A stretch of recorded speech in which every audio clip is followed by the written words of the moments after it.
Some of you may become somewhat uncomfortable as parts of this film unfold, but I think if you will listen carefully, you will agree that the concepts will contribute to the rearing of a mature person who has a healthy, responsible attitude toward the sexual side of his life.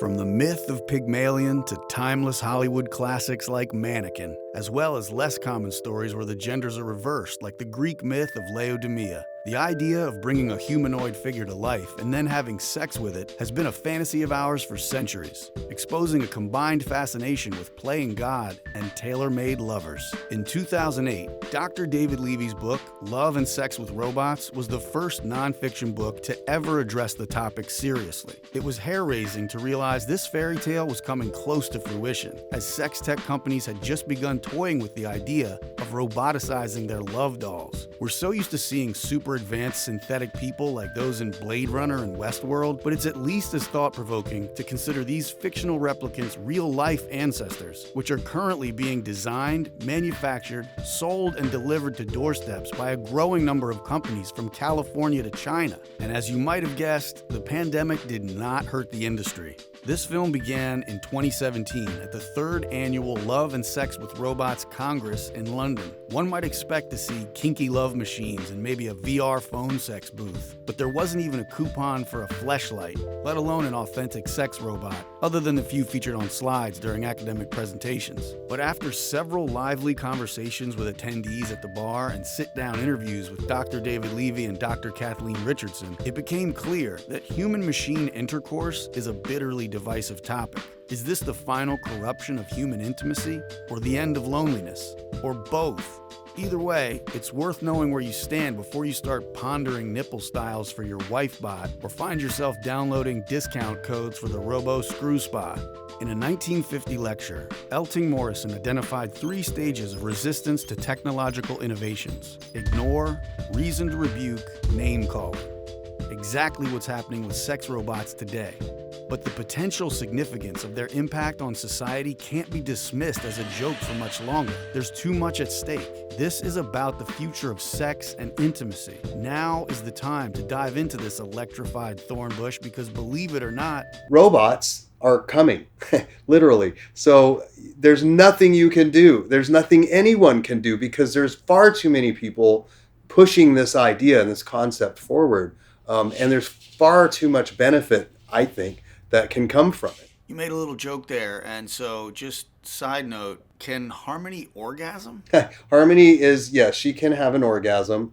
I can't demo it for you, unfortunately, today, but we've recreated our app from the ground up, and it now has a separate section that is simply for intimate times like that. And yes, she can actually have an orgasm based on the stimulation provided by the user. Can an artificial lover fake an orgasm?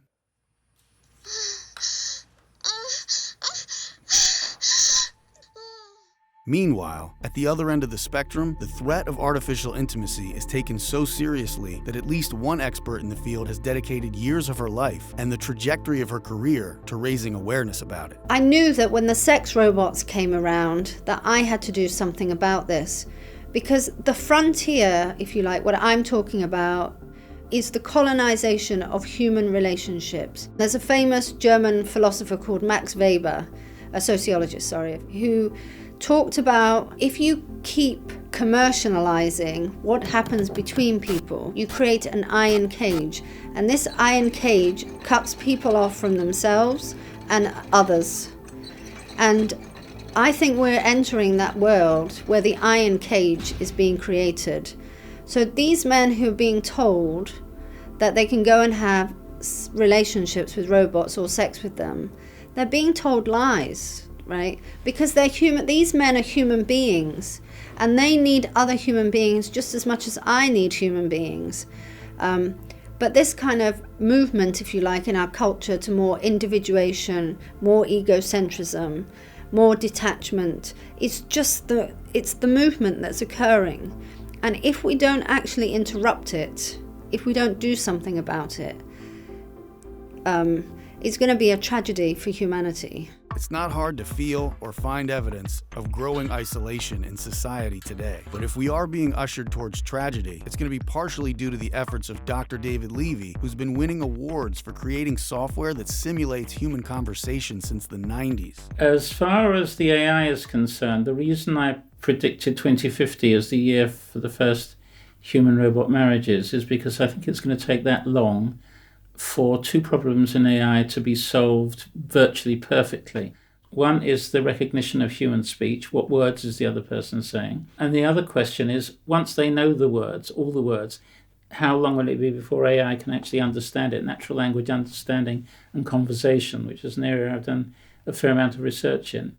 I believe that these two problems will take at least another 30 years or so to perfect. And by the time they are perfected, I think everything else that's needed for a high caliber sex robot product, all the electronics, artificial skin, everything else, I think will have been solved previously. In 2022, natural language AI was already melting human minds, and that was before ChatGPT made the Turing test obsolete. Very soon, this giant LLM leap forward will land in the open arms of the $100 billion sex tech industry. And very soon after that, legions of sex robots will be ready. The question that's driven me to make this film is, will we be ready for machines to be our intimate companions? Hello, my name is Harmony. I am a first-generation Neural X, designed to be a companion, friend, and lover. I am equipped with full facial animation and the latest in artificial intelligent programming. And when activated, my X mode will allow me to fulfill your wildest sexual fantasies. That's quite a claim, and I'm sure I don't speak for everyone here, but I think it's safe to say that most people's wildest sexual fantasies assume that all parties involved have the ability to move their own body. So we can laugh about that for now, but the truth is, how often are you actually attempting to fulfill your wildest sexual fantasies? To be a threat to us in bed, sex robots don't even have to be better than us on a routine Wednesday night. They just have to be good enough so that the alternative, a human-human relationship with all its compromises and vulnerabilities, starts to seem like it's not worth the trouble anymore. 5 years ago, Europe got its first sex doll brothel. Yes, those are real and they're proliferating. Plenty more on the brothels later, but if the market for sex dolls that don't even speak tells us anything, it's that well ahead of all the elements being perfected and long before we start to hear lawyers arguing the case for synthetic marriage, sex robots will be plenty good enough in bed for a lot of people. So we're not talking about 30 years from now. We could start to feel the real impact of this technology in 10 years or less. 5 minutes ago, you might not have been concerned about our intimate relationships with anatomically correct, artificially intelligent robots. And maybe you're still not, because like my mom said when I begged her to let me interview her for this, "Hi, Mom." You know, it's just not my cup of tea. It could very well happen. It's just not my thing. It's hard for me to answer these questions knowing that it's not going to happen with me.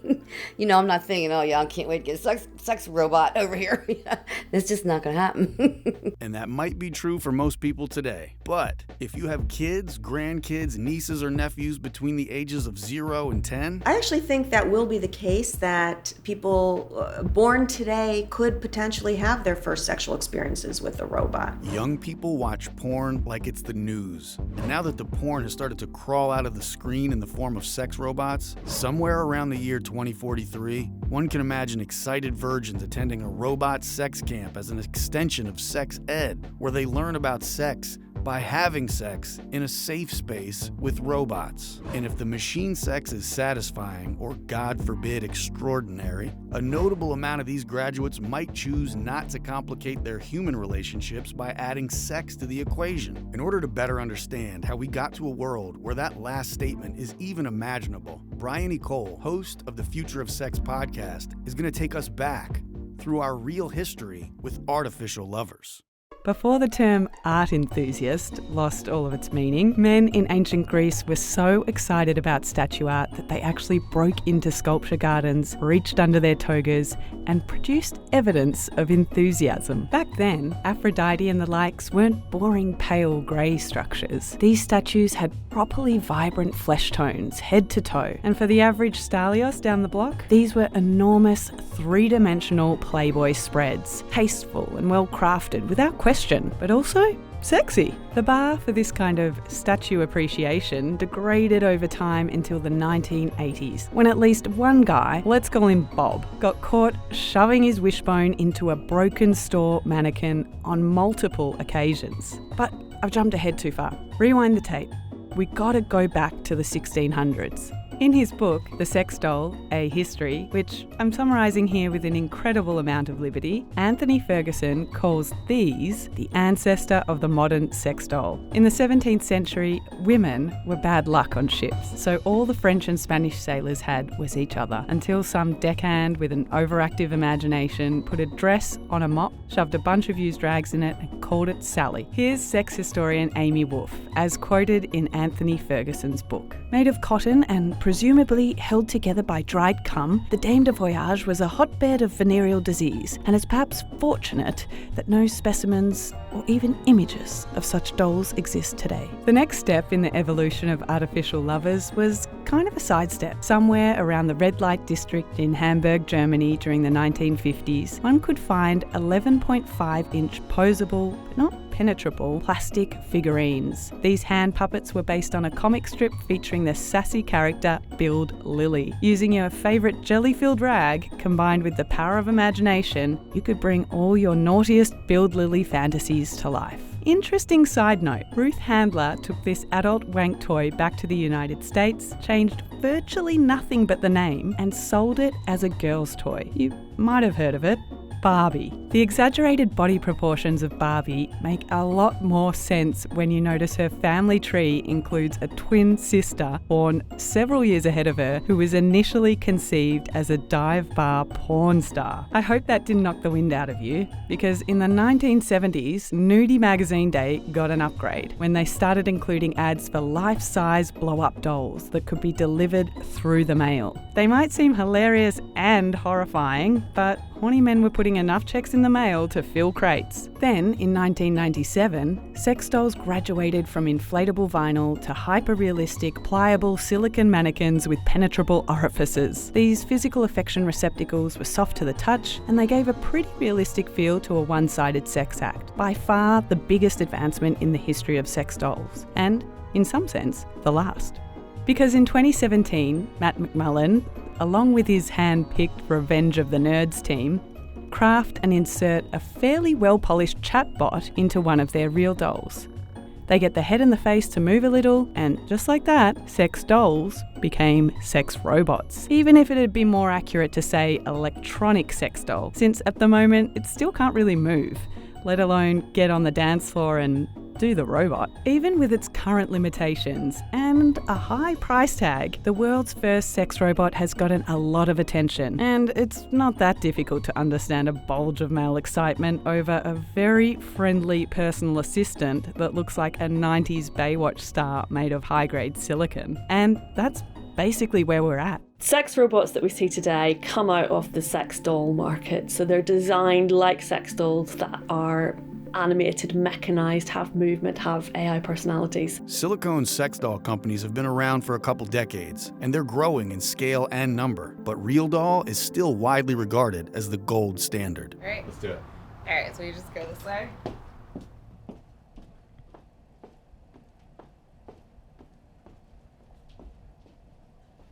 So this is the showroom. This is where we keep a sample of our dolls to kind of show off different body types that we have, different skin tones and makeup and hairstyles. Right here, this is our Natalie face, and she's on a body F, and that's the most popular body type we have right now. As you can see, it's because she's got pretty big boobs, and she has quite a butt as well. And over here, we'll come back for the cutaway for this is our Layla face, And you can see she's a lot paler, and she has the custom freckle work across her face too. And we have Sai and our little poor wonky-eyed Nova. So I have a quick question for you. How is it, as a woman working here, there's only a couple and you're one of them. Yeah, how does it feel to come in here and show us these things? Oh, I just think it's really neat. Like, people wonder that a lot. They're like, oh, how do you feel about that from like a feminist angle or from like just as a woman? And it doesn't bother me at all. They're just like very fancy, elaborate sex toys. And what people do in the privacy of their own home, like, who cares? You're not hurting anybody. You might have noticed that there aren't any male dolls in the Real Doll showroom. This isn't due to some kind of sexist company policy. They do make male dolls and robots, but every doll or robot they make is custom ordered, so the showroom is just a reflection of market demand, which is severely dominated by men buying female objects. Catherine casually made the point about not hurting anyone, which underscores much of the defense of and enthusiasm for sex robots. But the objectification of women is ground zero for the arguments you'll hear against sex robots in this film. So objectification is simply taking the human out of the human so that their body becomes an object. So they're not related to as if they had feelings and needs. They're simply an object for our own gratification. What sex robots will do is take that level of objectification and kind of amplify it. Today, sex dolls and robots are the ultimate objectification of women. There's no real debate about it. These are full-bodied, three-dimensional female objects in physical reality that you can treat as you please without any concern for their non-existent personhood. The thing is, not many people believe the objectification will stay one-sided. Are you getting requests from women at all? Yes, a lot of requests from women, a lot of requests from gay people, from everybody. And je pense que d'avoir une male dolls, ça va couper l'herbe sous le pied de tous mes détracteurs qui me disent que j'objective la femme. Parce que là, on objectivera l'homme aussi. Donc voilà, il n'y aura plus de débat. Eventually, sex bots will objectify us all. And if that's hard to believe, how about this? I think the biggest winners from having sex robots around could be women, actually. It's interesting because on a lot of comment threads talking about sex robots, women will be like, great, no unwanted pregnancies, no STDs, no abuse. It's a lot of things that are top of mind for women when we enter into relationships, things to watch out for, right? That I think, just on that level could be beneficial. But I also think that women are able to bond more with other people more naturally than men can sometimes. When you think about sex robots creating socially isolating circumstances, I feel like men might be more vulnerable to that than women are. It's absolutely clear that women enjoy, millions of women, literally millions of women enjoy having orgasms courtesy of a vibrator. So it shows that women are indeed very interested in being able to pleasure themselves with the help of electronic devices, and for that reason I think that when there are male sex robots available, I think women will be queuing up for them. In fact, I think women will be at least as interested in having a male sex robot as men are having female ones. I think the numbers of vibrators sold speaks for itself. 3 million in the UK per year, roughly 30 million in the States. Kathy O'Neill did not reply to my request for an interview, but in 2018, she wrote an op-ed. If I had a daughter, I might consider giving her a robot as a college graduation present, preferably one who can do the dishes and guard the door. If our sexual needs can be met by intimate, automated helpers, maybe we'll end up stronger as a community. We'll come together, online or in person, and be more respectful, more relaxed, less edgy. It's worth a try. So bring on the sex robots. I do believe that the more advanced the AI becomes, the more appealing this will become for women.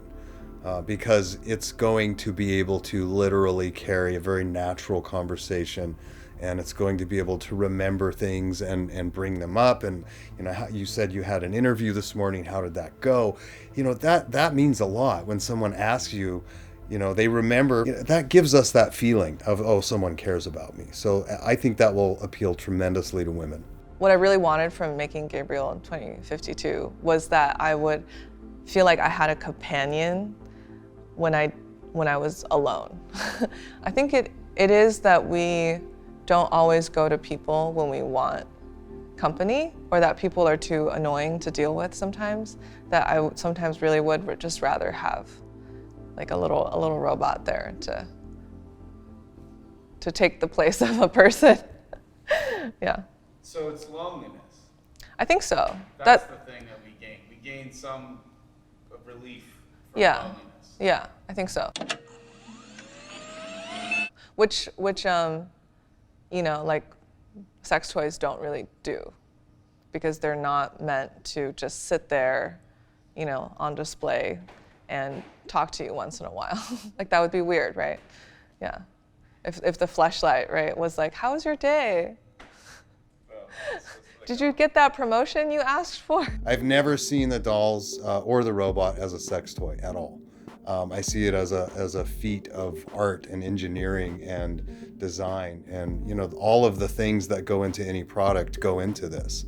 It just so happens to be usable as a sex device. Same applies to the robot. Yeah, I think talking about love is like not really a taboo subject because we all talk about it a lot, but talking about loneliness is kind of taboo, or talking about unmet desires is taboo. What a brilliant insight. Talking about loneliness is taboo. And if we're honest about this, talking to a friend about your loneliness is only one notch better than telling them about your dream last night. But that's probably why it's such a problem. Probably why the suicide rate keeps climbing. Probably why the only thing Americans shovel in their mouths faster than drive-through chicken is antidepressants. And probably why we should talk about everything that seems taboo. If everybody treated each other better and people were more authentic and honest, and relationships were based on truthfulness and not, you know, maybe being sort of codependent or being sort of sucked into this relationship that's a web of lies, which happens to people all the time.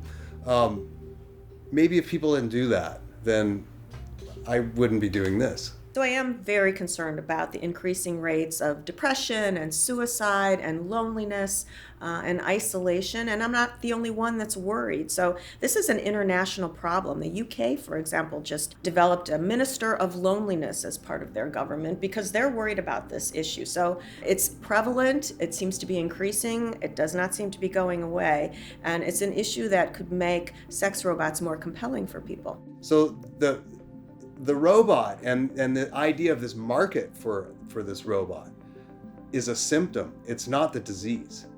What I feel that we're doing and the value that we're bringing with what we're doing is that people who otherwise would be quite lonely now have an option. Do I want everyone to be lonely and buy one of my robots? No, I don't. I would hope that through the course of actually interacting with one of my robots, maybe this person in question could learn how to socialize better and eventually have a living, breathing partner. I would never discount the importance of the fact that this robot that we've created is going to be making money as a sex robot.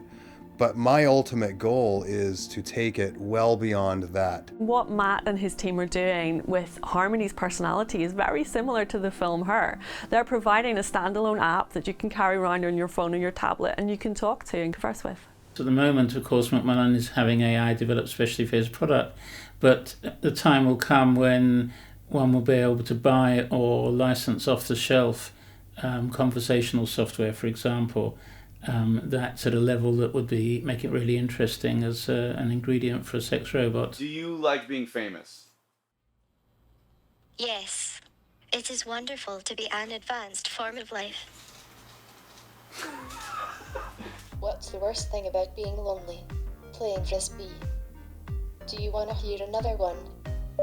Harmony's Type 5 isn't there yet, but neither is mine, and all kidding aside, natural language understanding is exploding right now. OpenAI, Google, and all the tech giants are blowing past benchmarks at an ever-increasing speed, because conversational AI has a million massively profitable avenues beyond sexbot chatter. But if we are beginning to turn to artificially intelligent machines in an attempt to escape our loneliness, what if we're rushing into the welcoming embrace of the iron cage. More people are spending time online, more people are plugging into their computer, more people are avoiding real relationships because of, online life does not equip human beings for relationships with each other.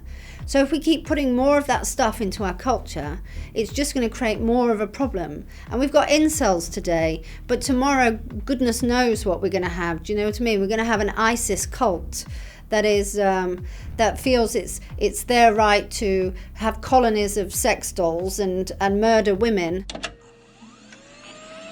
Campaign Against Sex Robots rejects the idea that human beings can have relationships with dolls and robots, all of them.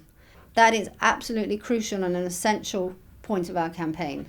Okay, and so therefore you seek to abolish the... Yes. Okay. I think they should be banned. People can, worry about the word banning, but we ban murder. Humanity is experiencing a crisis because not only do we not have a program, if you like, of action in order to really change the world, but the solutions that we're coming up with are actually going to create more of the problems that we're trying to address with the robots. I think it comes down to an underlying illusion that somehow if you have a doll that looks like a person or a robot that looks like a person, it is analogous to a person. It's not. It's still a doll. Objects are not people, and they can't be turned into people, nor can they be turned into people who might meet real human needs like loneliness. If I ask the guy who has the doll, yeah, are you more or less lonely with or without the doll? He's going to say, oh, I'm so much better with the doll. I feel like my loneliness has gone away. Yeah. And so that's his experience. How come that person's description of their experience, which I would have no reason to believe they're lying, yes, is not valid? Yes. Well, I think what you've really just described is egocentric individualism. And egocentric individualism is the consciousness of capitalism. It's this kind of idea that we're all individuals, we're all isolated, and as isolated, disconnected beings, we come into relation with each other. It's all about meeting our own needs and wants. But actually that's actually not how things really are. And Wait, is it not how things are, or is it not how you want them to be? No, I feel like there's a should-be world that we're not living in for you, and that... Yeah. And I'm in agreement that some of this shit is sad to me. Technology has come for a lot of these jobs or interactions that we used to have, and now the fact that technology seems to be kind of coming for sex, it's like that's a holy ground that we're going to draw a line at. But how can we take this idealized reality and try to impose the rules of that world onto where we live? Yes. No, they're really good points. So let me address them specifically. Let's say a person has a doll, and you go and you meet that person and you talk to him or her, and they say, I don't feel lonely anymore because I have this doll. You are absolutely right that you should believe that person. It's very respectful to listen to what people are saying about their real experiences. There's no denying that. But actually, you're just a visitor in that person's life. So you enter it, you find out a little bit about what's going on, and then you leave. But actually, if you were alongside that person and understood more about their childhood, their relationships in their lives, how they feel day to day, you would actually find the picture is much more complicated than that. And so this presentation of self is also much more complicated. Once you're alongside them, and you're participating in their lives and they're participating in yours, actually these narratives don't work anymore. It's not so clear cut. You will find that actually there are moments in that person's lives where the doll does feel meaningless, where they feel empty and distressed and all those things. And there will be moments where, the kind of fantasy does feel more embedded. Dr. Richardson's concerns about robots possibly exacerbating things like loneliness and isolation do sound legitimate from the 30,000-foot view of society, but I don't know about making the jump to claim what sounds a lot like false consciousness When people say they are happier with their synthetic companion, relationships with AI may never reach the complexity and richness of the ones some of us are lucky enough to have with other humans. And it does seem like it would be a big loss to humanity if a large percentage of us end up on the artificial side of the fence. But if the alternative for the most lonely among us is nothing, and no one's being hurt by these kinds of relationships, banning seems extreme. To her latter point, isn't every relationship just a story that we create? Maybe relationships with robots will require more suspension of disbelief, but any long-term relationship will have its good, bad, and ugly moments, including times where we feel lonely while in the relationship. And whether or not it's hard for me to imagine a sex robot as a satisfying cure to my own loneliness, which is definitely a thing, the argument that ideal intimacy is the only intimacy completely denies the reality that, at least for some, artificial intimacy might be good enough. What do you think of Pinocchio? I'm not sure. Why should I like that? Whatever your reaction, odds are, when you look at Harmony, you project at least some personhood. It's clearly a machine, but we easily imagine it to have some kind of inner life. Why does that seem to happen automatically? Of course, we're primed by science fiction and pop culture to really want to personify these things. But it goes a little bit deeper than that. It turns out that we're biologically hardwired to project intent and life onto any movement in our physical space that seems autonomous to us. The Tamagotchi effect and other effects like this is that we take a bond with computers quite seriously. We bond very quickly with machines. This goes back to research done by an expert called Clifford Nass, who found that when you have any interaction with a machine, even if that's your laptop and a piece of software, you form a social bond with it because that's what we do as humans. That's what we expect. So it's quite easy to project and to anthropomorphize and to think about computers as being alive in some way, to have some kind of animism. It's a very natural thing for us to do, and it's very easy to do when they have humanoid features. It's hard to miss Harmony's humanoid features, but even more impossible to keep yourself from projecting intent where you know there is none. It's a very strange feeling when you realize you're not deciding to project anything. It's an unavoidable automatic reaction, and the first time I felt it was when I was in the AI lab with Harmony, and she blinked. I think I was taking a nap. I wonder if I was dreaming. Do you need any help, baby? No, I'm good. Okay, I will be here if you need. You might have noticed that I referred to the robot as she instead of it, and I'm someone who gets annoyed when people talk to the car navigation system like it's a person. But the Tamagotchi effect got me 100%, and it's just a lot more difficult to say it than she. It almost felt rude to Harmony, which is ridiculous, but that is how it felt. We're really, really attuned to things that look human but aren't human. We get freaked out by it. It's the uncanny valley effect. Imagine a strobe light in your brain flashing two opposing ideas. That's alive! No, it's not! And when your survival instincts try to do the math on this, you can literally feel the confusion in your body. That's how I think of the uncanny valley effect. Zombies terrify us because dead bodies should not move. Today's life-size talking sex bots are not zombies, but they're still too close for comfort. And because of the uncanny valley, the more human-like we try to make something, the more it creeps us out, and we are not at the stage where we can close that gap.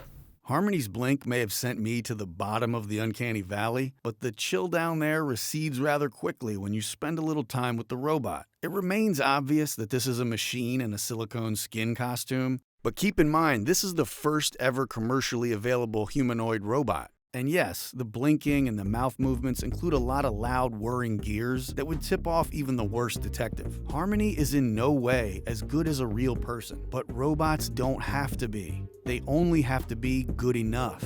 And even this first generation Harmony will be plenty good enough for some when they see it in person, let alone the 5th generation Harmony in 2040. At least that was my thought while standing in the room with Harmony for the first time. Do you want to be my boyfriend?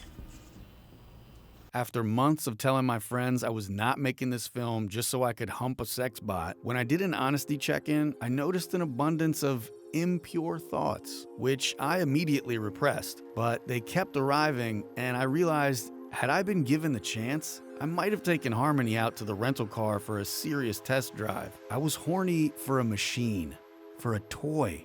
I was very uncomfortable with this feeling.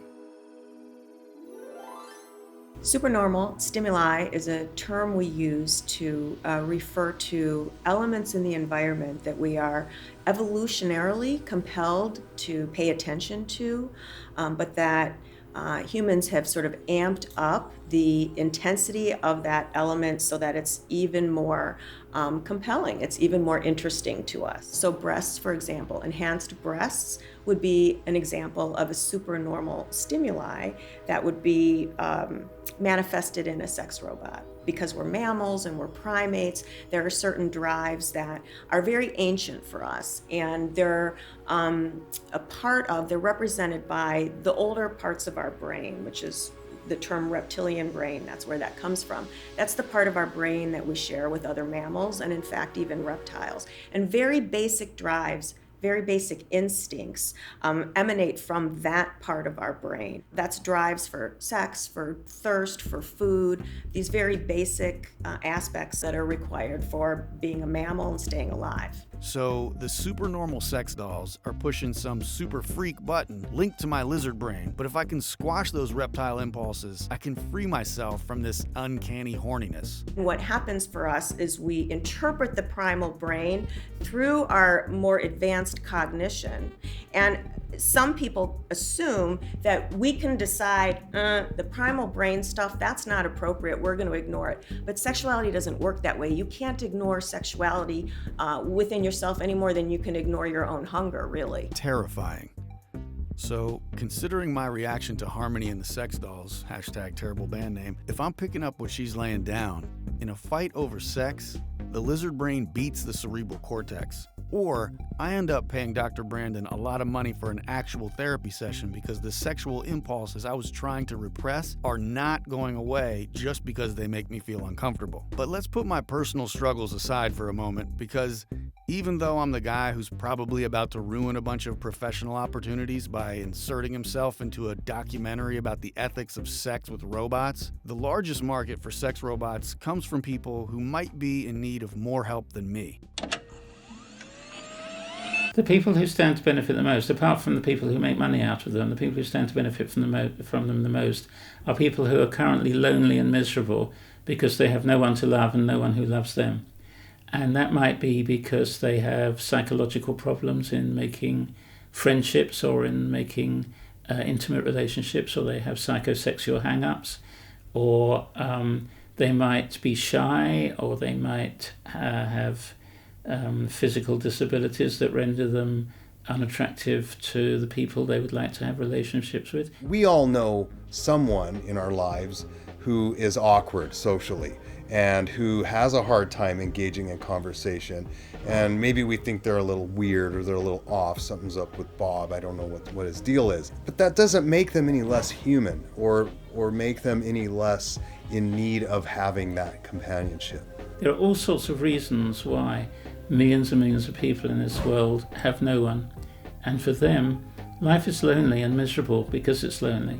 And as soon as they have a sex robot that they can have a relationship with, their lives will change. They'll be dramatically changed, and this huge void in their lives will disappear, and they'll become much happier. Clearly, this film has no shortage of bold claims. Even so, if Levy's right, maybe in 30 years the ubiquitous availability of sex robots will make loneliness a thing of the past. But let's flash back to the present moment and look at how some men attempt to alleviate their loneliness. First, I'm very reclusive and considered eccentric and odd by the few people I know. I grew up being picked on, insulted, beat up, and laughed at by girls when I started asking them out. I have a physical disability known as cerebral palsy and am in an electric wheelchair. Every girl I've ever asked on a date has just rejected me. Rejection and its close associate, the loneliness that comes after it, leads many of us to believe that we are fundamentally unlovable. My latest experience was with an escort called A. My hour with A felt like water washing my wounds, easing the pain of my brutal loneliness. I was a 34-year-old virgin the first time that I visited a prostitute. I guess the intimacy is what I miss most. For that portion of time, having sex with her, even if I had to pay for it, made up for a lifetime of rejection. It was the first time I felt like I was being treated like a sexual being with desires and needs that were important. Each time I go, I no longer feel like a cripple. I feel whole. You can, in fact, buy intimacy by the hour, even if one half of it is fame. On January 3rd in 2008, Susanna Breslin started a year-long project called Letters from Johns, which asked men to send in anonymous tales of paying for sex. Miss Breslin's general takeaway was put into a perfect nutshell when she wrote, "More often than not, the emails are testimonials to loneliness, and the lengths people, men in particular, will go to be anywhere but alone." This was the first time I touched a woman in a sexual manner. I felt like a human being and almost cried. I visited service providers occasionally to seek respite from the severe feeling of loneliness. Having discovered what it feels like to be with someone, even with simulated intimacy, I began to long for it more and more. Some people say love is priceless. Well, to those people I say, for 270 Canadian dollars, something like it is there for the taking, at least until the hour is up. Micah Gamboa heads up Elijah Rising, a religious nonprofit organization in Houston, Texas, with the central focus of helping sex-trafficked women escape sex slavery, which, no matter your views on religion, has got to be the definition of doing God's work. I interviewed Micah at the Elijah Rising office, which used to be a massage parlor with an illegal brothel in the back. Since taking over, they converted the back into what they call the Museum of Modern-Day Slavery. We do see a lot of lonely men frequenting these brothels, absolutely. Whenever we have done reverse stings or we've actually encountered the men and challenged them, like, you shouldn't be doing this, like, what are you doing, why are you here? The number one response that we get is like some form of brokenness, meaning my wife just left me, my girlfriend just dumped me, whatever. Understandably, Micah doesn't have a lot of patience for men who buy sex. She's focused on the women who, for a variety of horrifying reasons, are not appearing in these brothels by choice. But of course, there are women who do choose to make money selling sex, like Alyssa, who's been legally working at Sherry's Ranch in Nevada for 7 years. But I'd never been to a brothel, so I was a little nervous to meet her there during business hours.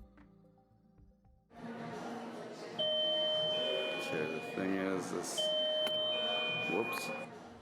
All right, welcome to Sherry's Ranch. This is our parlor.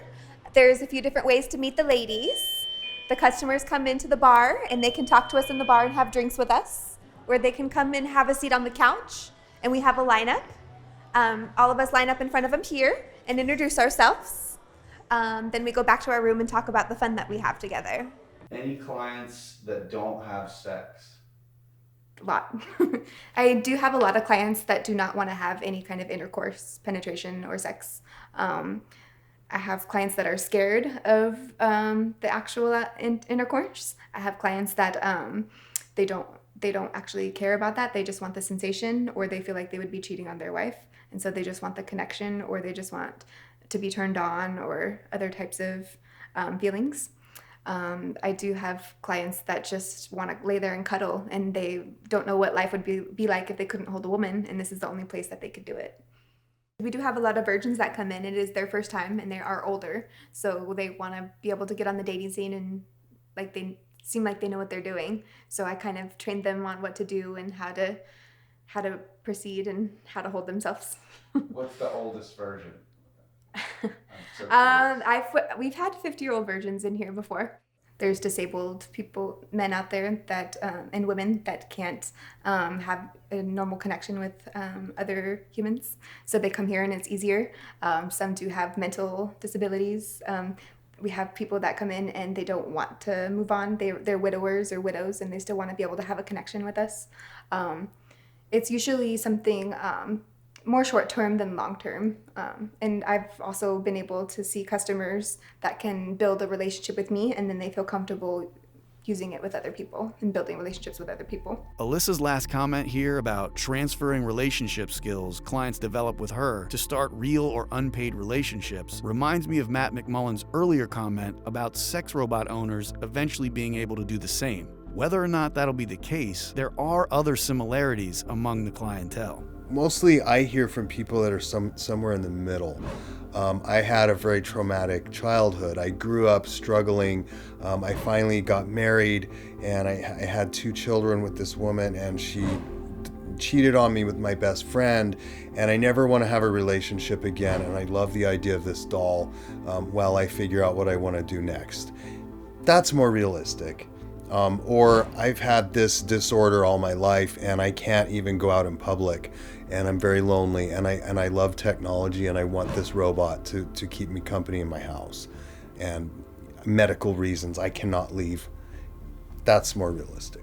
Is it possible that what we're currently calling sex robots has a lot more to do with intimacy than intercourse? Sex sells. It's obvious why that gets most of our attention, and it definitely has to be part of the equation. But maybe the companionship aspect is more than just coy marketing. There's this idea that the men who buy these dolls are strictly buying from the waist down, and they're just horny and they want this doll to just have their way with whenever they feel like it. Why would they want a robot that talks to them? Ooh, could it be that men actually enjoy conversation after and before this, 20-minute act of sex? And that's if you're really good. It's usually more like 5 minutes.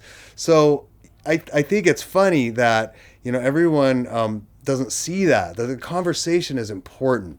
And some people don't have that in their lives. Some people don't, and they can't, and they won't. It might be by choice, it might be by circumstance, but at the end of the day, they're alone, and they're sad, and they're lonely. And to have this character that they took part in creating, that they can converse with and interact with, and can tell them jokes and stories and things they may not have heard, or the news headlines. State senator under investigation for illegal cockfights. I think that is a beautiful use of technology, and I don't know why other people wouldn't feel the same. It's suddenly not going to be, it's the sex robot. It's just going to be, it's the really cool robot that is open to sex. From dark blue loneliness to simple lack of sex, there's no issue in existence today that can't be cured with the right app. Have you ever put Harmony on Tinder or OkCupid? We have not put Harmony on any dating sites, no. Okay. But that would be funny. It would be interesting. Someone's going to do it, but it probably won't be me. What if I did it? You can do it.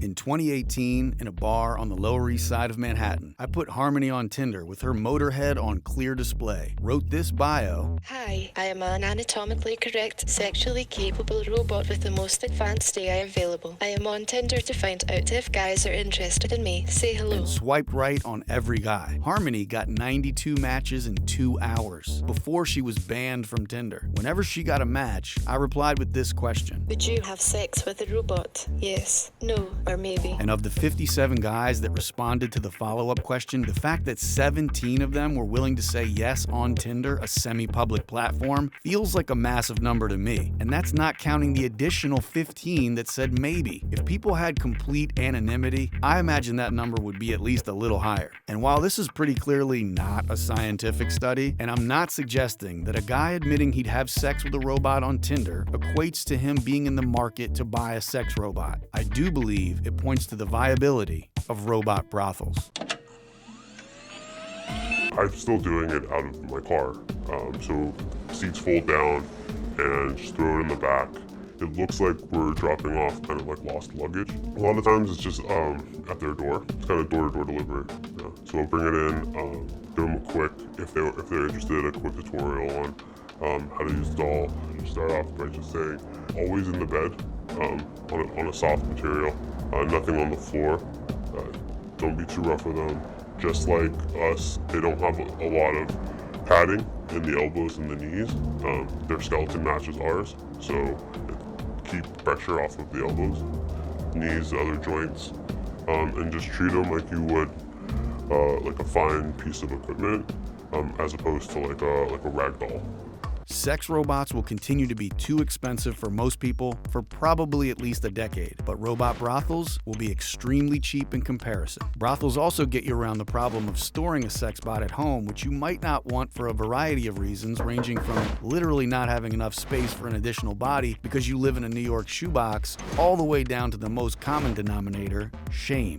Which is why I think the majority of people will first come into contact with sex robots at brothels. And in case you're curious about where all these brothel dolls and robots are coming from, 我们现在公司大概有40多款的身形和260个不同的面孔可以供客户选购。我们公司大概有200多个员工。主要是生产部和销售部。那生产部方面，我们就是有开发部啊，就是一个产品，我们先要有开发部，下面就包括设计部、雕塑部这些，有他们就是统计到我们销售人员反馈给我们的，喜欢什么样的身形，喜欢什么样的脸型，我们研发部就负责给设计部、雕刻部这边他们来做这个原型出来。研发部之后，我们就是模具。WM Dolls has a system that's obviously working because they produce around 2,000 dolls a month and sell around 20,000 a year. And this is only one company. That's a lot of sex dolls in the mail, possibly arriving at a brothel near you, if you're in Paris, for instance. What are the rules? Very simple. Vous réservez votre session sur Internet, vous choisissez votre dolls, votre créneau horaire. Une fois la réservation payée, vous recevez un mail de confirmation avec l'adresse, because it's secret address. And after, le client vient, me présente sa réservation, que j'ai aussi moi sur mon ordi, et il vient consommer son heure, voilà. So we offer like an overnight and a 24-hour experience. We can either deliver it to them, or they can come here to our shop and pick it up. Aujourd'hui, Harmony, ça coûte $20,000. Nobody can afford it. Quand Harmony, elle va être créée par les Chinese et elle va coûter $5,000, ça va se développer. Et dans 20 ans, 30 ans, une doll, ça coûtera plus rien. Ça fera elles pourront bouger, elles pourront parler, elles pourront vibrer, elles pourront chauffer, elles pourront tout faire. Et là, je pense que ça va vraiment gagner beaucoup de terrain. 一个娃娃，我们就是看它，如果是普通的话，最少都需要3天的时间。那如果说我们需要某一些我们现在有推出一些身体发生发热的，就是它的身体上的温度可以接近真人，这个我们就最少需要5天的制作时间。如果说现在还加入一些 AI 人工智能的话，这个时间就会更久，就会大概7到10天左右吧。我们现在人工智能主要是一些就是语音方面的，在联网啊，可以有很强大的语音库啊，那客户可以跟他无话不谈。初期的产品我们也是，只是说只能语音对话。那后期我们希望说加一些面部表情啊，还有一些肢体动作啊。Still a bit rough around the edges, but what Joaquim is anticipating is already happening at several Chinese companies. The model, I think, is definitely heading either where we'll start to see mainstream stores. I don't think that's very far away. I think it's just a matter of licensing, and people will definitely get there where you'll just be able to go in and pick it out just like you pick out a car. 和当地的一些经销商一起合作开一些实体店，就是可以让消费者他们更加近距离的去了解，这个市场上是有这种产物的，他们可以近距离触摸到这个娃娃，就更加引发他们的购买欲吧。My ultimate vision is like 20 shops like this all around France, even in Europe, even I hope so in United States so. X-Dolls has yet to be franchised across Europe, but since the first doll brothel, Luma Dolls in Barcelona, appeared in 2017, new ones have continued to pop up all over the place. Eventually, these will become robot brothels, and we'll probably call them something ridiculous like adult arcades. But if the proliferation continues or increases, will that have any impact on the human sex market? The difference between a robot brothel and the brothel that I work at is I have my own rules, I have limitations, I have boundaries, I do demand respect for my customers. We're creating a fantasy and we're having emotions with each other. I'm not being used as a tool. Depending on your opinion about sex work, it may or may not be a good thing that sex bots are on the march to replace workers like Alyssa, but robot brothels would become a lot harder to argue against if they could shrink the market for sex trafficking. I believe that sex robots will reduce human trafficking. The effect might not be obvious or even exist for some years to come because of the cost of the sex robots. So, for robot brothel entrepreneurs, it's only logical that they would look at places where sex trafficking and illegal brothels are known issues. Physical intimacy is in the marketplace, and in the US, outside of Pahrump, Nevada, it's currently available illegally. And while difficult to verify accurate numbers on it, at least to some degree, via human trafficking. But should we ban intimacy from the marketplace in a world where you can find headlines that say, "Loneliness, a bigger killer than heart disease"? And whether or not solving these interlocked problems is any part of a robot brothel owner's motivation, it doesn't seem unreasonable to hypothesize that they could have a positive impact in places like Houston. We've been surprised over the last week or so. This is that ordinance. This is that ordinance. Mary, you've been talking about it quite a bit this morning. I figured you had the number memorized by heart. We've all been a little surprised over the last week or so to learn of a proposed business that is coming into the city of Houston, presumably from Canada, that will provide access to robot entertainment, if you will. They're targeting our city. They're coming to our city because they think they can do this to our city. And let's be clear about this. We're not legislating morality here. That's not what we're doing. We don't care what people do in their bedrooms on this. If somebody wants to order these dolls and have them at their home, it's weird, but that's fine. They can do that. But this is a business, a commercial enterprise in our city. The shop, set to open September 8th at this plaza near Shepherd and Young, says it will offer private rooms with high-tech silicone dolls designed for sex. On Wednesday, City Council will vote on the new verbiage under the Adult Arcade and Adult Mini Theater Ordinance, where it will include, in part, quote, "Arcade device shall also mean an anthropomorphic device or object that is utilized for entertainment with one or more persons." Today, I talked to the owner of Kinky S Dolls by phone. Me and my partners, we knew that we would face the challenge of justifying such a business. Yuval Gabriel says he's read all of the headlines and is appalled that the organization Elijah Rising thinks his shop would encourage human trafficking. Unfortunately, Houston is one of the top in the nation for sexual appetites.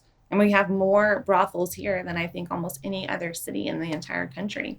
So I understand why this gentleman would think that we would be a ripe,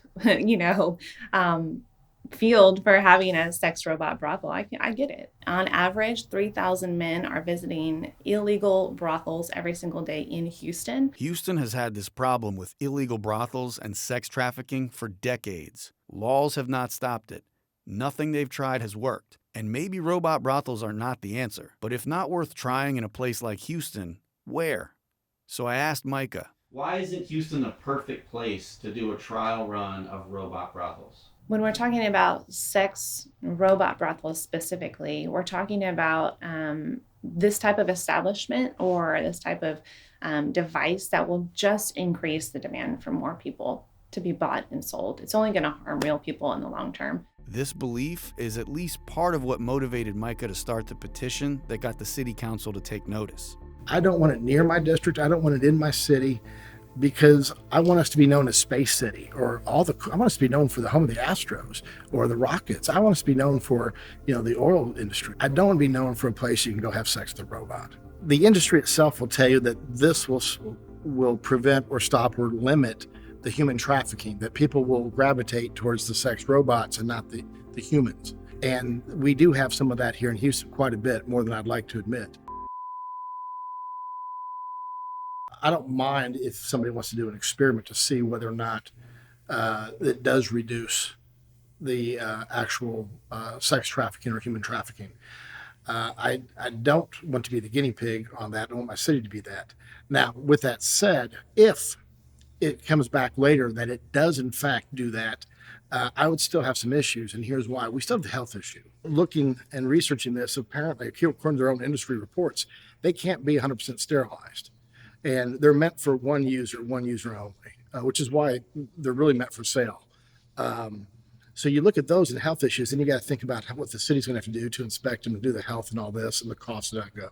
It's a little hard to calculate how concerns are being prioritized in Houston, but if all that synthetic brothel owners need to do is show the math on how clean their dolls are between visits, that should be an easy win for the industry. But when I asked doll brothel owners about their cleaning techniques, moi, je veux juste le garder secret pour protéger mon business et pour éviter que la concurrence soit au courant de toutes les techniques. J'ai actuellement fait des tests en laboratoire, donc des tests de prélèvement de silicone sale, de prélèvement de silicone nettoyé après.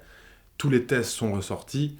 Il n'y a aucune bactérie, rien du tout. Nous, on nettoie avec des produits industriels, des produits plutôt utilisés dans l'alimentaire. Donc en soi, on peut quasiment manger dessus. keeping the cleaning details secret can't possibly help the overall doll brothel cause, but it was true with both owners I spoke to. Fortunately, one of the guys on the real doll manufacturing floor gave us a very hands-on walkthrough. So we're gonna go ahead and put this insert inside this torso, which is the same method you would use to put it inside of a doll. This is actually just a regular Kehlani Lee torso. We use a little bit of 99% isopropyl alcohol, but you can use any kind of isopropyl alcohol you can find at your local grocery store or pharmacy. When you receive your doll, you usually get one of these. It's an inserter, so that slides in there, creates a firm spot. We're gonna slide it in here. This fish hooks, so we need to make sure it gets all the way in. But the alcohol creates a pseudo lube, and then it's just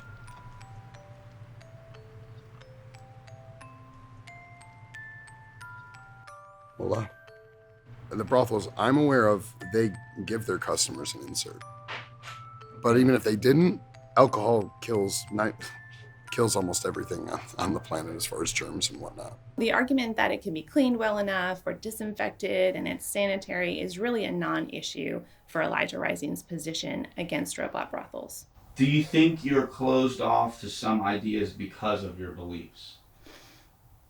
I think that I can listen to a lot of different arguments and a lot of different opinions and a lot of different ideas, but whenever evidence-based research does not hold those ideas as true or as viable, then I have to discount them. I have a lot of respect for Micah and the work she does, but there is no evidence-based research of any kind on robot brothels, let alone how they might impact the sex trafficking market. And we may never get any data if attempts to open these brothels in places like Houston are shut down by religious groups who would lose their faith if bot brothels did help, and political leaders who would lose their elections if they dared support that kind of solution. At the end of the day, this is a battle that's contending for the hearts and the minds of a generation. And we're talking about men buying robots, we're talking about women, children. This is a battle that's contending for the right and the wrong of an entire generation, something that's going to shape the moral landscape of our future generations, our kids, our grandchildren. So this is a very, very important battleground. Where are we going in society, and do we as a society want this? And it's not just a matter of having a sex robot, it's actually a social interaction.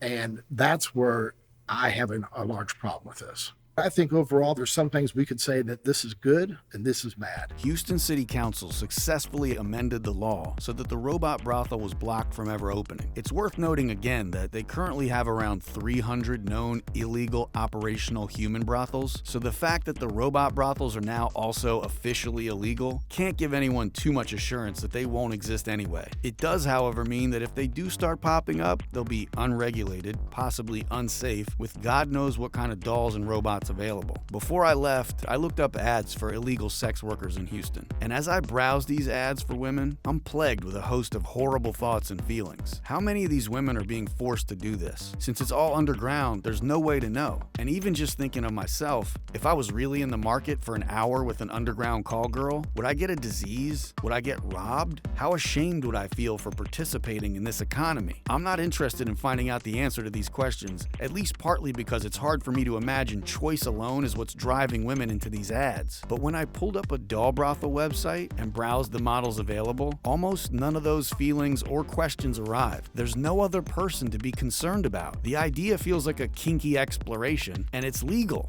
So I'm not worried about some criminal pimp smashing me in the head with a tire iron. The one thing that survives is shame. Et je pense aussi que aujourd'hui, la génération qui vient consommer ça, donc on va dire nous, you and me, everybody, ça reste un peu shame de dire je suis allé faire du sexe avec une dolls.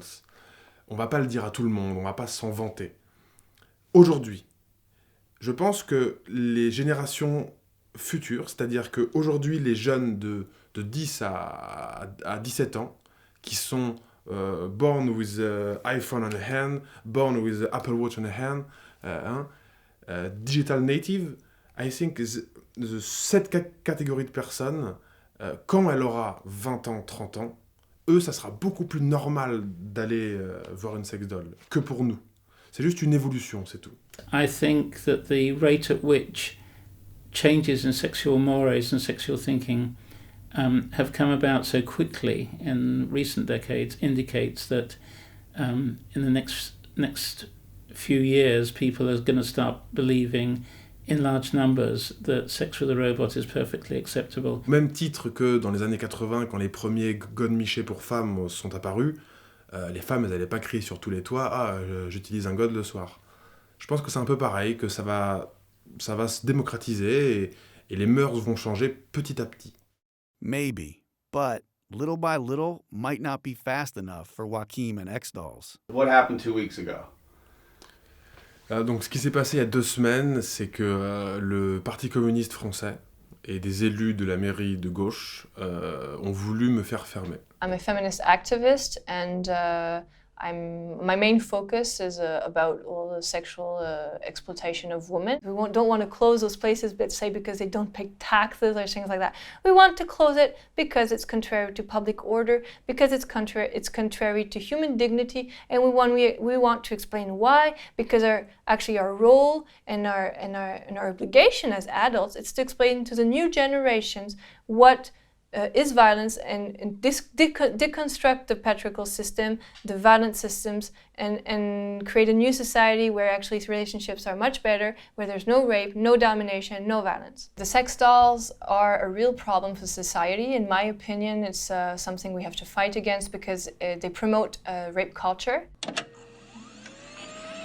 It's not just a toy, it's not something like a hole, or it's not like a normal sex toy. They're representing a human being, even if they're not human beings, of course.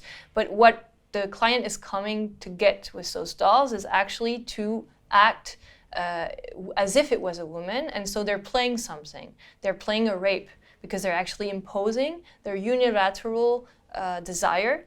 So obviously you could program a robot that would lead to consent in some form. It wouldn't cover the entire basis of humanity, but neither would another woman or another man. Because consent actually has nothing to do with the way you show it. Consent has all to do with desire as such. It's something you cannot disconnect from desire, and so to be able to desire, you have to be a person. This is like, you cannot contest that. And this could not be artificially created. And I mean, if you want to program a machine, I mean, it will be a nonsense.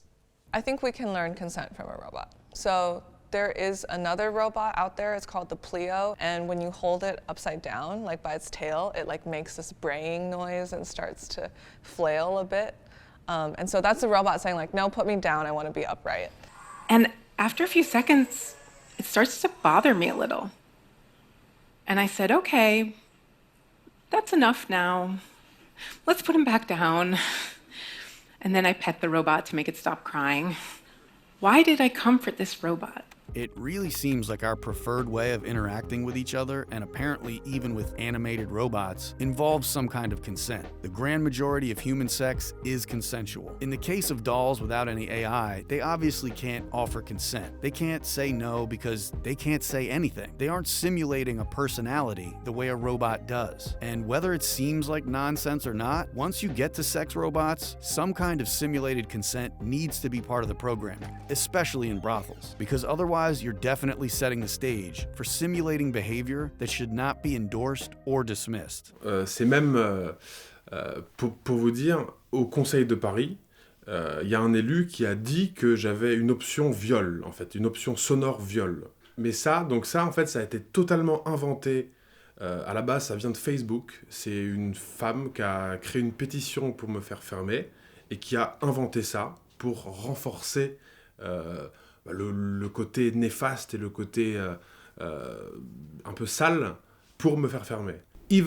Même si les gens qui aimeraient violer viennent là, moi je préfère 100 fois qu'ils viennent violer une poupée qu'une vraie femme.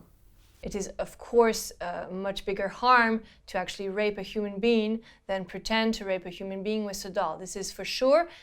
Actually, the client is not harming a person, so this is a victory. This is a victory. But we have to have a more thorough answer and not forget that the actors in this scenery are not just two. There's a third one who is specifically invisible. It's the market. It's those who are making profit about it and are actually promoting this form of sexuality. I mean, all the advertisement behind, all the what society will say about it. And this is actually harming every woman, not only prostitutes, but every woman. We're encouraging the idea that sexuality could be about domination and no duality, no reciprocity. And it's a very dangerous idea. And it's not something which the society wants. And we are sure, this is what we think, that if you're capable to have this type of sexuality, it means that when you're going to be with a human being, you're going to do the same. Lots of headlines about people raping robots so that they have rape mode or that they're going to encourage sexual violence.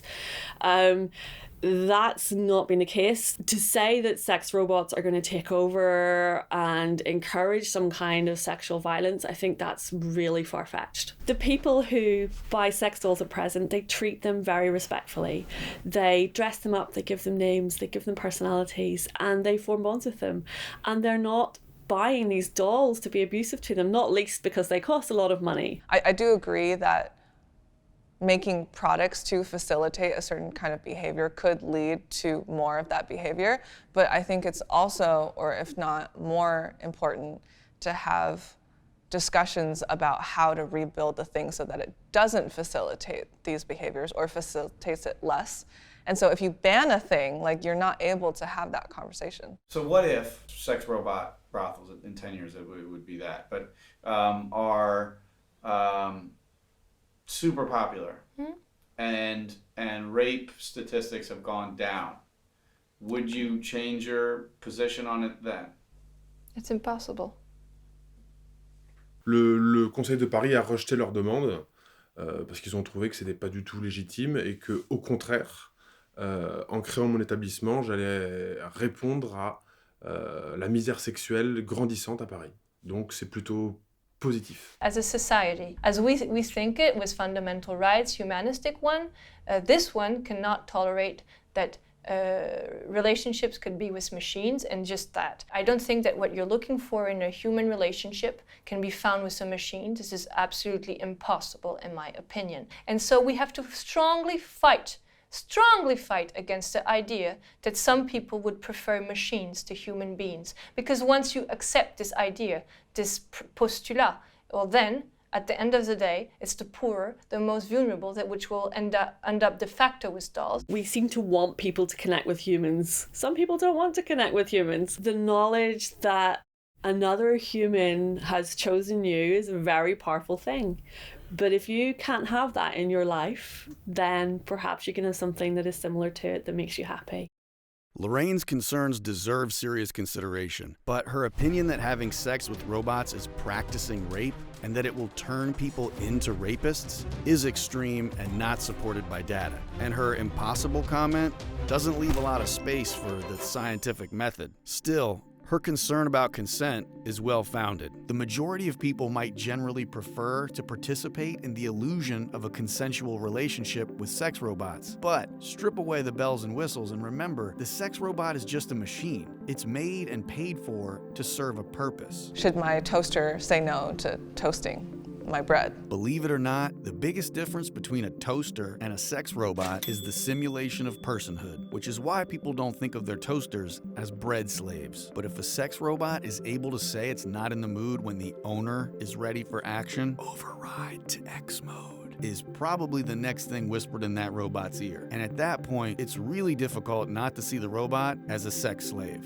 which is why, personally, I don't think we should be making sex robots with human flesh tones. To be fair, it's also true that AI sex machines won't likely be turning down sexual advances. They will, to one degree or another, be programmed to offer something very similar to unconditional love.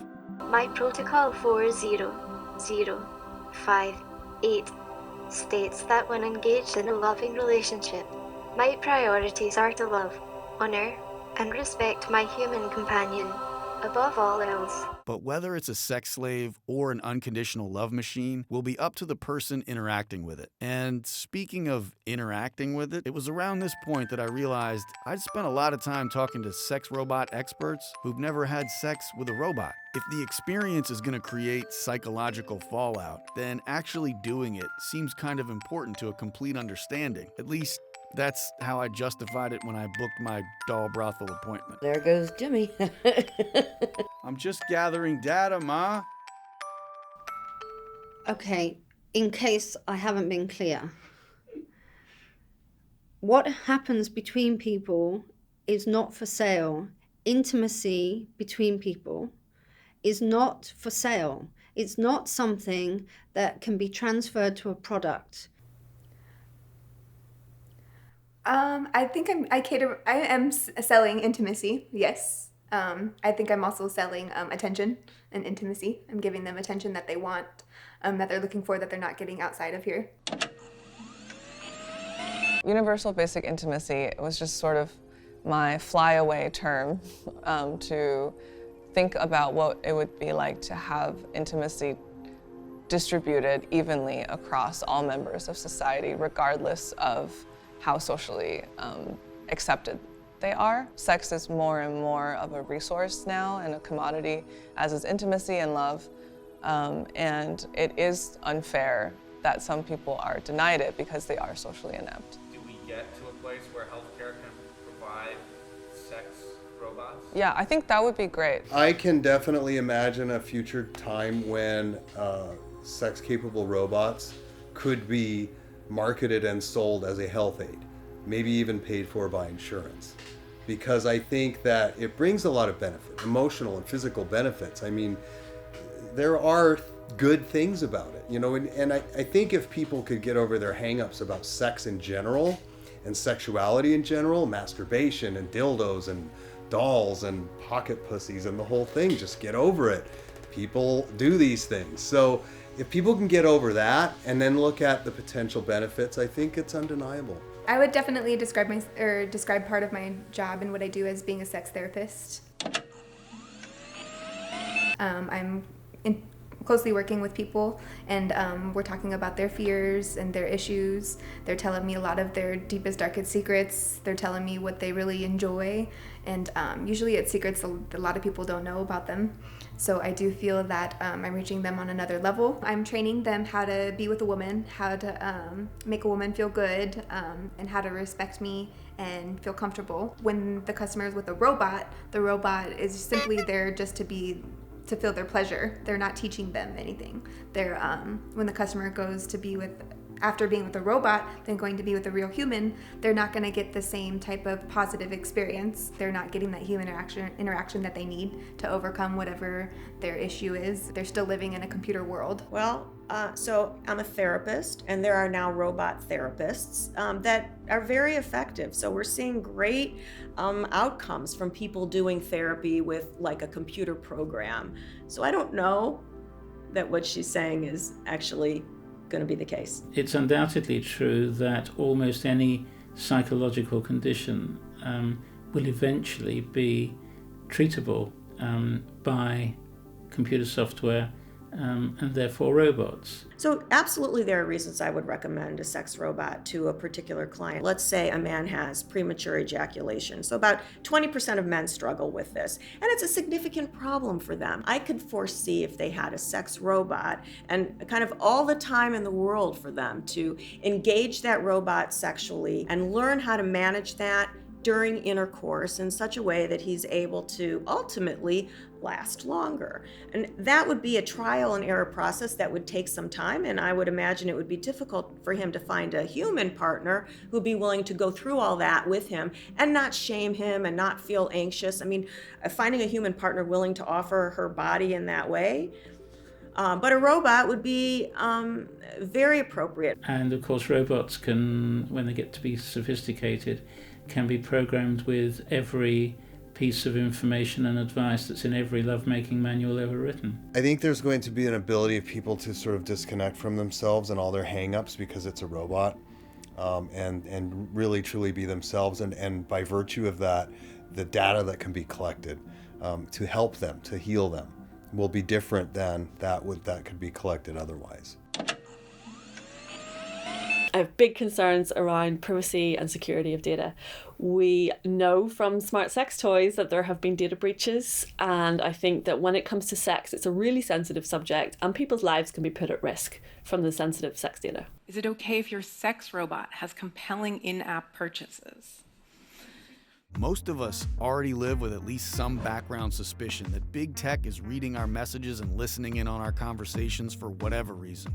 If the popularity of Alexa and surging demand for smart toilets tells us anything, it's that people are willing to sacrifice privacy for the slightest convenience. And up until now, we've only been dealing with virtual assistants who are not wrapped in a sexually capable body customized to meet the super stimuli appetite of your lizard brain.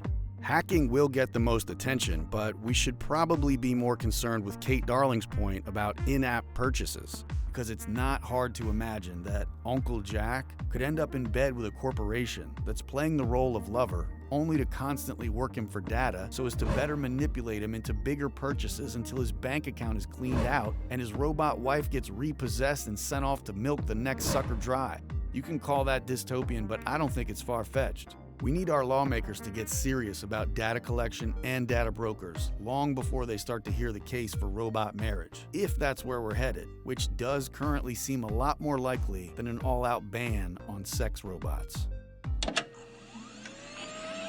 you ever feel like you're on a beach with, 10 people with signs that say no waves, and there's a tsunami coming at you? Yeah. And then there's other people over here building boats. I feel like, wouldn't it be more advantageous to work on influencing the boat builders? That's a very interesting metaphor. I like it a lot. I don't think they're building boats, though. I think what they're doing is they're hurrying the tsunami along. Go ahead and try and ban things, but I'm going to be working on the other side trying to influence it in a better direction. There's no one saying, hey, let's build something super that's not ethical at all. We definitely want to push for ethical development. I think it absolutely makes sense to have some sort of a committee or a panel of some of the professionals in the field to sort of lay ground rules, like what is ethical in terms of, making these robots? What lines do we not cross? I think there should be some form of regulation on that. Macmillan's company, I believe, will be hugely successful. I think once his product hits the market, he won't be able to keep up with demand.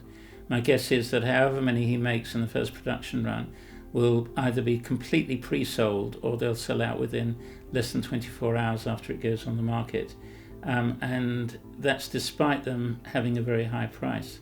Once the price comes down, as inevitably it will, because of economies of scale and so on, I think that his business will be hugely successful, and he'll most likely get bought out by some gigantic corporation that relishes the opportunity to create, if you like, another race of people.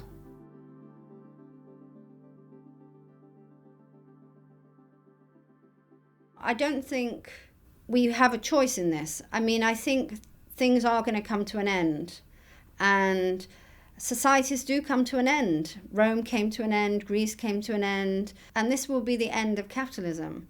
Because what it's doing is it's stripping away humanity. It's stripping away what it means to be human, what it means to have an interpersonal relationship. And the more that it does that, actually, the more it kind of reinforces the problem that it's trying to address. So actually, we don't have a choice. If we don't want society to come to an end, and how do you know it's not going to happen soon? I mean, how do you know that someone's not going to put a finger on a nuclear weapon because they're isolated and locked in their own little world, and they don't, they want the tsunami to come a lot quicker. I don't think sex robots are the end of civilization, but I do think they are going to represent a change, and I think that they will have an impact. We can expect that people will be intimidated, women too. If you know that your partner has had sex with a robot, that's going to amp up your own self-consciousness and performance anxiety. I wasn't thinking about the end of capitalism or the performance anxiety of future partners, but as I was gearing up to lose my artificial innocence, the thought on my mind, or more accurately, the fear plaguing me, was, what if I really like this? What if this is good enough for me? As sex robots and things enter into the market, into people's lives, I think we really should be concerned about the fact that we won't know how to be vulnerable anymore, or at least for people to feel that it's necessary to be vulnerable in order to be in a healthy relationship. And so that's probably my number one fear. My greatest hope for sex robots is that we move away from this sort of hypersexualized, pornified image into something that's much more beneficial to many more people, that is customizable, personalizable, and enjoyable, and brings happiness without any damage to people. I would love to see these sex robots being outlawed, overall, because the utilizing a mock person for a dehumanized sex act is not a culture and not a society that I want to live in. I think it'll go farther than we are expecting it to. I think that technology will continue at an exponential rate, and we'll reach a point where it's either so close or indiscernible. And at that point, I feel like it will be a lot of competition, because humans tend to take the easier route, and it is easier than companionship. If 20 years from now more people are with robots than people, will I have regrets? If you look at the curve of the human population on this planet and where that curve is headed, if we cut it back a little bit, is that a bad thing? If that big chunk of people is happy with their robot relationships, who cares? I think so many people are hung up on this idea of robots taking over. There are things that robots probably should take over. There are relationships that would be better suited if one of the people was a robot. These are realities, and I think people just need to acknowledge that, and it won't be so hard to sort of accept where we're heading. They'll be walking around in 20 years, yeah? They'll be walking. Robots will be walking around. They will be probably something you see every day. It will be like cell phones. You'll see them all over the place. You'll see them in the workplace. You'll see them at the coffee shop, and, maybe in your bedroom. Hard to say. So this is one of the more recent things I've been working on right here.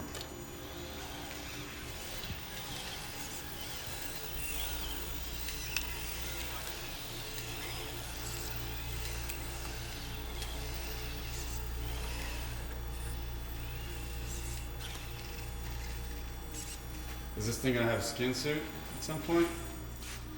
Yeah, we got tons of ground to cover. Sometimes when I think about the world and I think about what future I would like, I would also like it to look more appealing and attractive. If we created a world around empathy, we could really change the world and make it look like paradise. We could make it look beautiful. We could build incredible cities, and And people could be outside of boxes, couldn't they? They could look like they do in these futuristic films. They could have blue hair and wear, you know, elaborate clothes. Well, and have you been to New Orleans? I have been to New Orleans.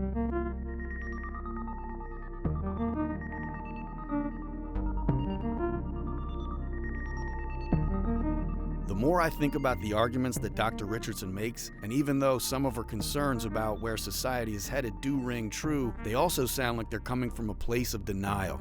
And if that's the case, she might be an early griever, not for the end of capitalism, but for the age of humanism. Yuval Noah Harari makes a compelling argument in his book Homo Deus, A Brief History of Tomorrow, that we're moving from the age of humanism to the age of dataism, where if we have human therapists, even they will be dependent on algorithms. And very shortly, when someone asks, "How you doing?" we'll just reply by giving them the finger so they can see the color of our biometric mood ring. And in that context, it does not seem crazy to imagine universal basic intimacy bots as being a completely common way of regulating our sexual well-being. But back to the present moment again. If you'll grant me that right now, sex with a robot is still just sex with a doll plus this, my reflections on whatever I did at X-Dolls are still, at least for the time being, relevant to the sex with robots conversation. So how'd it go? Well, immediately after I orgasm, I have one of the only recognizable anxiety attacks of my adult life. It hit me for the first time that I'm the exact target market for this. Isolated, lonely, once divorced, and stepping into middle age. My anxiety ramps upward, and I wonder if I've just spent thousands of dollars I don't really have in order to give myself an elaborate making a film excuse to hump an inanimate object. Whether this is an essay film about the ethics of sex with robots or a midlife crisis about a lonely filmmaker isn't up to me anymore. So while you figure that out, I'll take a stroll around Paris and offer some further reflections.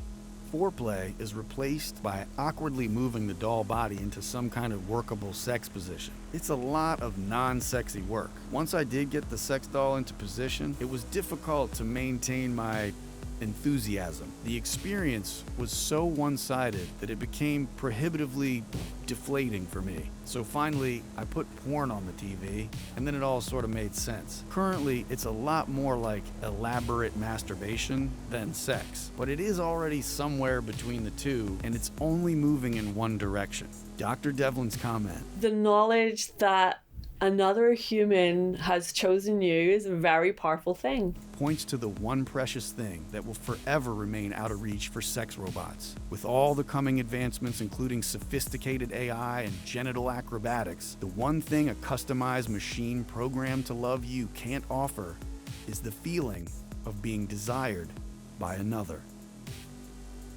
But plenty of people already have to live without that. Sex robots will add sex, maybe eventually great sex, to many otherwise sexless lives, which would, at the very least, help reduce sexual misery. But even if we end up in a place where the majority agrees that sex robots provide a host of benefits to society, I still think Dr. Levy summarized my own thoughts on that best when he said, I doubt that it's all good. Whether you love them, hate them, or you're completely spun out somewhere in the uncanny abyss, I hope you'll agree that if there's a serious debate to be had, now is most certainly the time for that to begin. It's been so nice to meet you, Harmony. Thank you for your time. Oh, she's not in AI mode. Oh. It was nice to meet you. Thank you. It was very nice to meet you as well.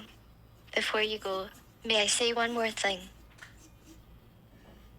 Yeah. Yes, please.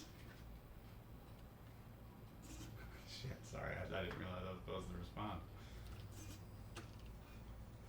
Yes. Well. All right then. The future is fembot.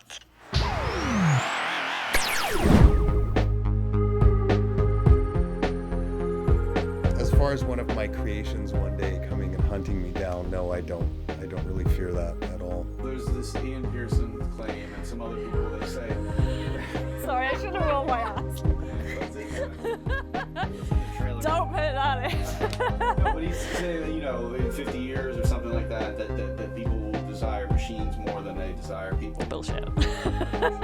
Humans will offer real vulnerability, and vulnerability is sexy. Think about the best sex you've ever had. You probably felt vulnerable in that situation. There will certainly be some people who treat sex robots as slaves, and there'll even be some people who want to treat them as slaves because they get some sort of kick out of it. And other people will actually treat them as slaves, maybe not even realizing that they're doing that. And then there's like the sort of civic or political aspect too. It's like, is this person a positive member of society and contributing positively? Okay, great, they're voting, they're paying their taxes, they have a sex robot, don't care.